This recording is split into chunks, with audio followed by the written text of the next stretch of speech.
hopefully, this is the last time we'll have to open an episode on this game. Not counting on it.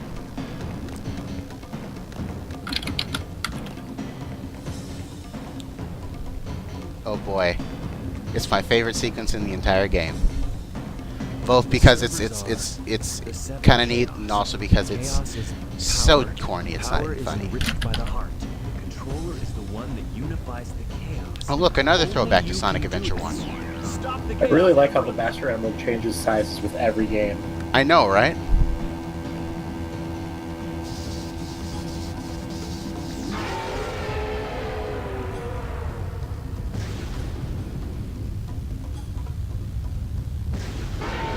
Just that vague sound of a CD spitting too loudly. Is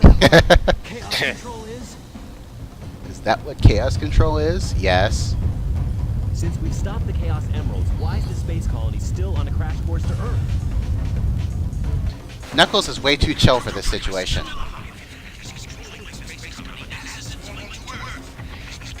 Oh, knocked. Hey. Sonic? I love it. The prototype is still alive and he's controlling the colony. Fucking how?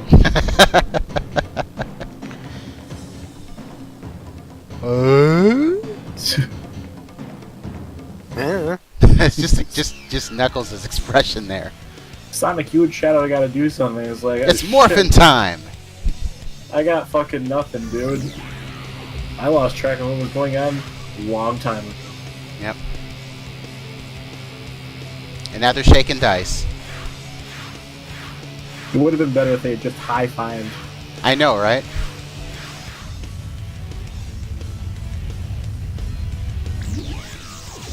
Wow, that doesn't look like shaking dice to me. It does to me. It looks like many other things, but it looks like shaking dice to me. At least that's what I thought when I first saw it. And that first impression didn't go anywhere. I like how all their accessories disappear, except for their gloves and their shoes. Sure. All right. No, I don't think I've ever seen the breakdown of this scene. No, me neither. I didn't know there was a breakdown. You're gonna have to link me to that later. Let's see. All right. Lasers.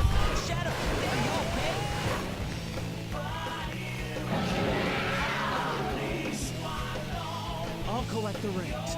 Now it's up to you. Honestly, if I were Sonic or Shadow at this point, like my response to suddenly the giant mutant lizard thing is fused with the colony, it would be like, what? I'm sorry, could you repeat that? I guess that makes sense. They're different models. And so the accessories are not designed for the other model. That makes sense. I mean, that makes sense in a technical level, at least. That's, I guess, what I mean. Funny enough, they do that in Xenoverse 2 when you do go Super Saiyan 3. And you have accessories you're wearing disappear.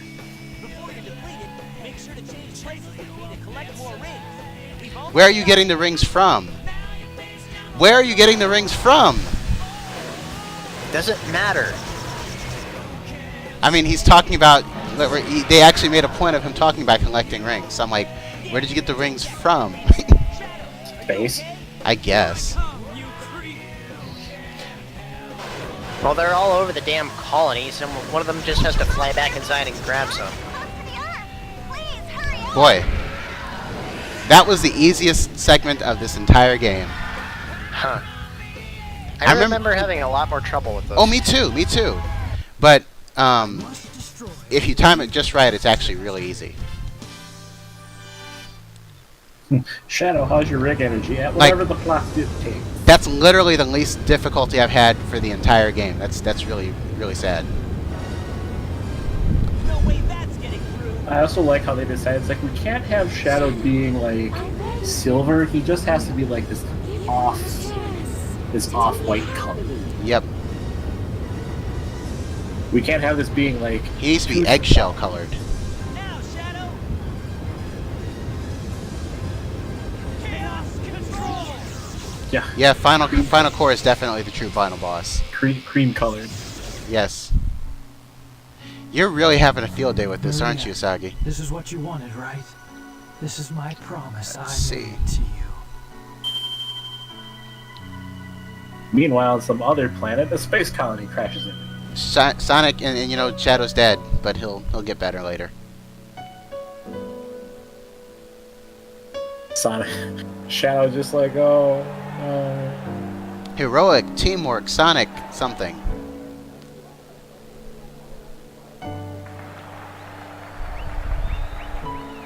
Now I'm curious. I can't remember. No, they totally made silver cream colored too. So only Sonic is allowed to be gold. Evidently. Because he's the original. Where is Shadow? What a stupid question. What a stupid question. Do you really think I really like when the door opens on Professor Sonic. He just has this created expression of like, Shadow? "Sup, nerds?" to carry out the revenge on all those who live here on Earth? He was what he was. A brave and heroic hedgehog. Here, Rouge, Gave have his an life onion to ring. save this planet. Shadow the Hedgehog. I guess you're right. As a child, I looked up to my grandfather because of all the great things he accomplished in his life. I'm sorry, Rouge. They were shutting down the Friars when I got to White Castle, so you only get one. What? Did he really? I don't know, man. Them birds were pretty badass. I don't know, but what I do know is we all did it together. We all did it together. Ugh. Thank you, Tails. So what's next for you, Rouge? Off again to find those jewels you love so much? And then there's Blaze, I who think I'm just gonna give up this bursts life into work. flame. Too much work for too little pay. Anyway, I've got something better than jewels that I'm thinking about. She's got something better than Jules that she's thinking about right now. It'll all work out. You'll see. Sonic and Eggman just kind of You like say so. look at each other. It's like, so do you want to go back to being enemies? Yeah, sure, I guess. Hmm. What's the matter, Sonic? Oh, it's nothing. Come on, let's go home. Dude, the planet is cool. I am and totally blue not is done me. trying to conquer the world. Yep. Are you? I don't know, Al. I think we actually talked about this on another episode where Shadow. I don't. It seems like they've put her closer to Shadow than they have Knuckles. For reasons Reasons. that are vaguely defined.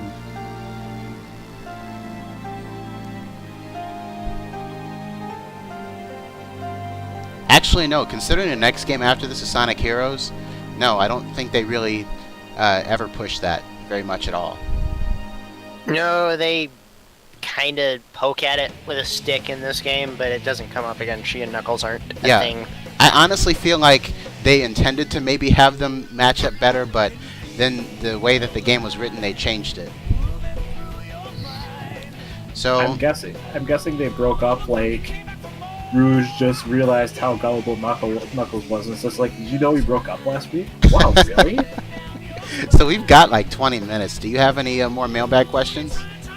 Yes, actually. I have all the mailbag questions that were for everybody. Well, there's 3 of us here, so that's most of us. Well, me and Matt answered most of them. Oh, okay. What were the ones that I didn't answer? Because I don't know.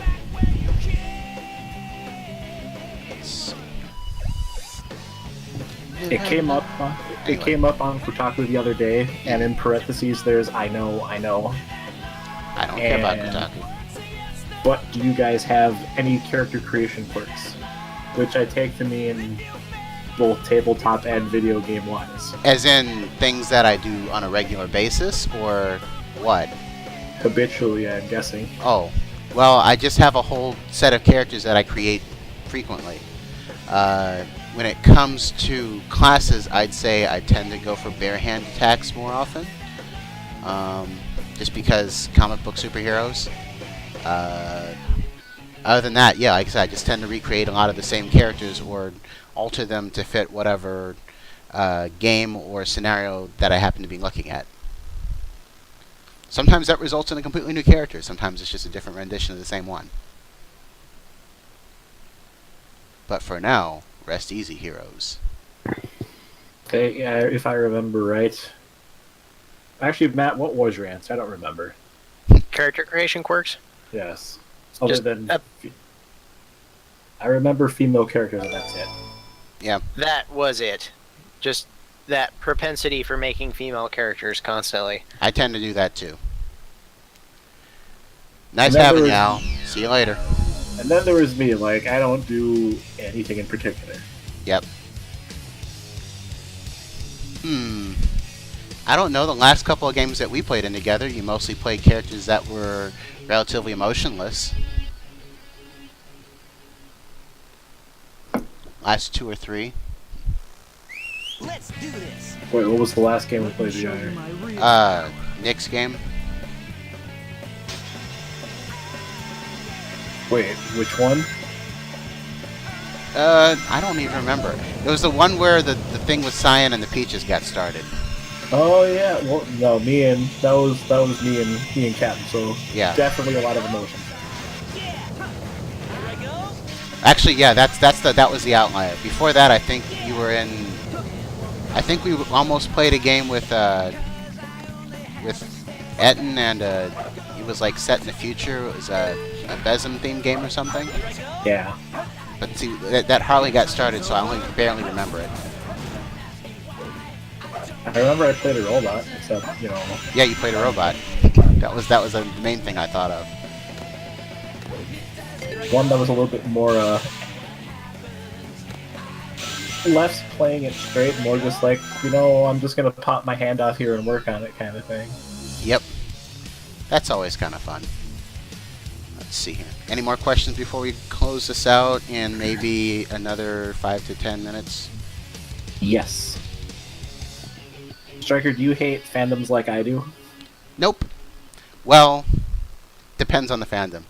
But for the most part, I tend to not give a shit. I refuse to let them steal my joy.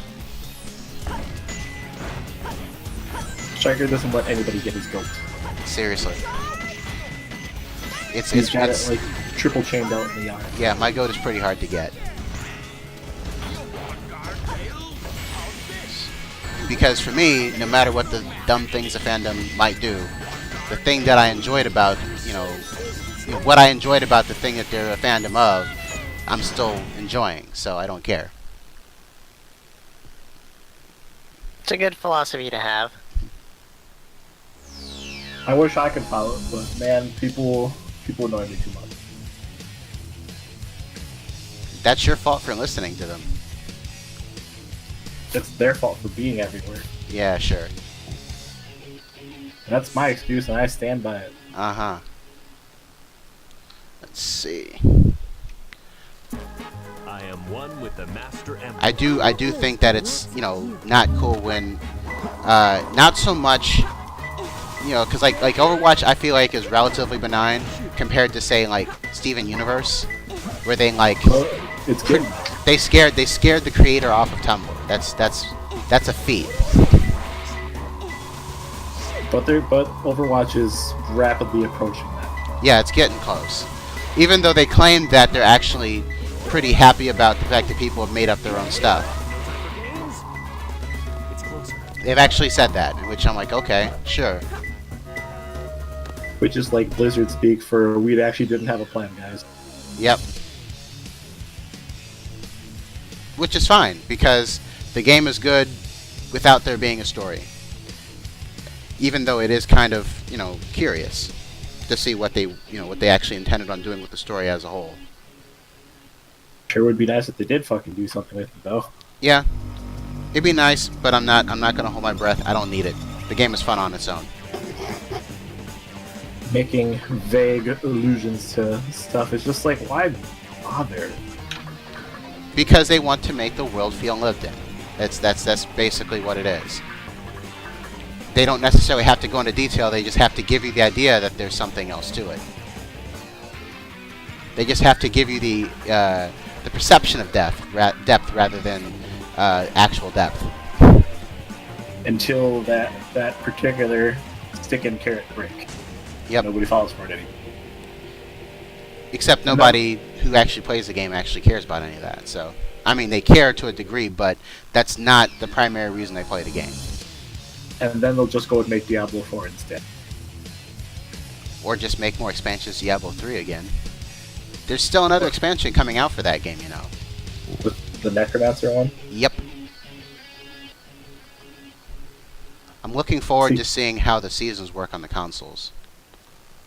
Let's do this. Alright, Striker, who's your Let me Overwatch show main? you my real power. Overwatch who? Main. I don't really have a main, but to the degree that I do, I would say probably Lucio. That's the one I always seem to go back to. I was about to say it's like it's totally Lucio. Yeah, it's Lucio. I mean, I was pretty big on D.Va for a while. Just liked the gameplay style, and then I've kind of picked up Junkrat lately. I'm kind of trying to just expand my repertoire because for some crazy, insane reason I play competitive, and you really can't. You can try to main a character in that, but you're not going to get anywhere if you main a character in that. You need to be able to switch. Unless you main Anna. No, even if you main Anna, you need to switch sometimes. Well, I suppose if you main Anna and you're really good. Yeah. Well, yeah. Any one role will to some degree overcome any need for any specific role on the team. But most of the time, the fact that the rest of the team is not necessarily gelling kind of diffuses that. Roll that triple tank meta. That's I think that might have been killed, or is about to be killed, because they're kind of strengthening the people who rush in and blow up the other side. One of the things that became as a consequence of me trying to play Overwatch competitively was starting to look at more stuff about the game. So. Not me though. No. I actually enjoy it when it goes well, but and I'd say 75% of the time it goes well. Other times, not so much. I was gonna say it has to go well. The worst time I think I've ever had was I got in the game and I don't even know how long the game had been open, but there were already two guys already arguing amongst each other.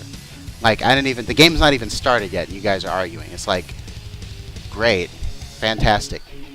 Welcome to multiplayer with strangers. Yeah, I mean we didn't lose, we drew, but we didn't lose at least. I am one with the Master Emerald. So if the team is going to be that badly formed, I'll take a draw because at least I don't lose any points that way. Alright, what are we sitting at time-wise, Striker? We are at 12 minutes left. I might actually stop in about five or so. This doesn't have to be a full 30 minutes. I was gonna say I'd probably stop now. I think it's a good spot. Okay, so we'll just have a short final episode then. Alright guys. It went a lot quicker than we were expecting. Yeah, I was not expecting the second half of Cannon's Core, the boss section, to go as quick as it did. Anyway, it's been great, guys. I'm glad we got a chance to actually finish this. You should all still watch, you should go to the YouTube channel, which, if you need a link, I'll throw it at you if you want it, wherever you're at. In any case, we're signing off. Go home. Hang on to the edge of tomorrow. What? Live and learn. Oh.